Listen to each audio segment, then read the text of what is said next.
Hello everyone, मैं आपका friend Mahadev education से आपके लिए एनसीईआरटी क्लास 6 का चैप्टर नंबर 3 लेकर के आया हूँ। पृथ्वी की गतियाँ। पृथ्वी मुख्य प्रकार की गतियाँ करती है। दो प्रकार की गतियाँ होती है, घूर्णन और परिक्रमण। इन्हीं गतियों के कारण दिन और रात ऋतुओं का परिवर्तन होता है ना। दिन और रात जब एक भाग में वो चली जाती है, सूर्य के सामने चली जाती है तो दिन, और सूर्य के सामने से हट जाता है तो रात। पृथ्वी का घूर्णन। पृथ्वी अपने अक्ष पर घूमती है। ये पश्चिम से पूर्व दिशा में घूमती है। एक चक्कर पूरा करने में लगभग 24 घंटे लगते हैं। इसी कारण दिन और रात बनते हैं। दिन रात कैसे बनते हैं? तो पृथ्वी का जो भाग सूर्य की ओर होता है वह दिन होता है, जैसे मैंने पहले बताया। जो भाग सूर्य से दूर होता है वह रात होती है। अगर पृथ्वी घूमना बंद कर दे, एक भाग हमेशा दिन रहेगा, दूसरा भाग हमेशा रात ही रहेगी। क्योंकि घूमना ही बंद कर देगी तो दिन और रात और ऋतुओं में परिवर्तन होना तो बिल्कुल ही बंद हो जाएगा, कोई संभावना ही नहीं बचेगी, है ना। जब पृथ्वी घूमती है, इधर सूर्य के सामने जाती है तो दिन होता है, और सूर्य के सामने से जो बाहर हट जाता है वो रात कहलाता है ना। इसे ही दिन रात कहते हैं। पृथ्वी अपने अक्ष पर ही घूमती है। पहले कहते थे कि मतलब पृथ्वी जो है ना सूर्य के चक्कर लगाती है, ना कि सूर्य पृथ्वी के चक्कर लगाता है। ठीक है, ये पॉइंट आप क्लियर कर लीजिएगा। और आइए हम जानते हैं। और पृथ्वी का अक्ष। पृथ्वी एक काल्पनिक रेखा पर झुकी हुई घूमती है, जिसे अक्ष कहते हैं। पृथ्वी लगभग 23.5 डिग्री झुकी हुई है। इसी झुकाव के कारण ऋतुओं में परिवर्तन होता है ना। पृथ्वी का परिक्रमण। पृथ्वी सूर्य के चारों ओर घूमती है। इसी गति को परिक्रमण कहते हैं। एक चक्कर पूरा करने में 365 दिन और 6 घंटे लगते हैं। इसी कारण एक वर्ष बनता है। और 366 दिनों का लीप वर्ष, अधिवर्ष होता है। मतलब छः घंटे बढ़ा करके 4 साल बाद एक लीप वर्ष भी आता है। 6 6 12 6 18 6 चौक 24, है ना। तो एक दिन बन जाता है 4 साल में। जैसे 2024 लीप वर्ष था, अब 2028 लीप वर्ष होगा, है ना। वैसे ही है।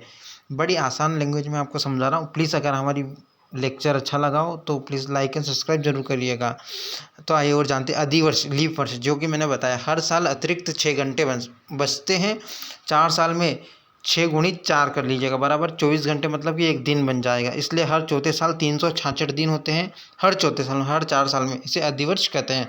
उदाहरण भी दिया, जैसे 2020 था, 2024 लीप वर्ष था, 2028 लीप वर्ष, और हिंदी में से अधिवर्ष कहते हैं। तो आप ये नोट डाउन जरूर कर लीजिएगा, ठीक है। ऋतुओं का परिवर्तन कैसे होता है? तो ऋतुओं का परिवर्तन 2 कारणों से होता है। पृथ्वी का झुका हुआ अक्ष और सूर्य के चारों ओर परिक्रमण। यहाँ से अलग अलग समय पर पृथ्वी के भागों में अलग अलग मौसम अयानंत मतलब बदलता रहता है। ग्रीष्म अयानंत 21 जून। सूर्य की किरणें कर्क रेखा पर सीधी पड़ती है। उत्तरी गोलार्ध में सबसे बड़ा दिन और दक्षिणी गोलार्ध में सबसे बड़ी रात होती है ना। अगर सूर्य की किरणें डायरेक्ट पड़ेगी वहाँ गर्मी भी अत्यधिक होगी, सीधी पड़ रही है, और जहाँ सीधी नहीं पड़ रही है तो वहाँ पर गर्मी कम होगी, ठीक है। उत्तरी गोलार्ध में सबसे बड़ा दिन होता है और दक्षिणी गोलार्ध में सबसे बड़ी रात होती है। और ये कब पड़ती है? सूर्य की किरणें। प्लीज़ ये फैक्ट है जो एग्जाम में हर एक एसएससी रेलवे कोई सी भी एग्जाम हो, बीसीएस हो, कोई सी भी स्टेट की बीसीएस हो, ये पूछेगा 21 जून को पड़ती है, याद रखना। शीत अयानांत 22 दिसंबर। सूर्य की किरणें मकर रेखा पर सीधी पड़ती है। कब पड़ती है? ये फैक्ट है। इससे क्वेश्चन बनेगा कि सूर्य की किरणें मकर रेखा पर कब पड़ती है, तो 22 दिसंबर को पड़ती है, याद रखना। और दक्षिणी गोलार्ध में सबसे बड़ा दिन होता है और उत्तरी गोलार्ध में सबसे बड़ी रात। उल्टा हो जाएगा, ठीक है। फिर विषुवत रेखा के बारे में जानते हैं। 21 मार्च बसंत विषुवत, दिन और रात बराबर होते हैं। 21 मार्च से दिन और रात बराबर होते हैं विषुवत रेखा पर।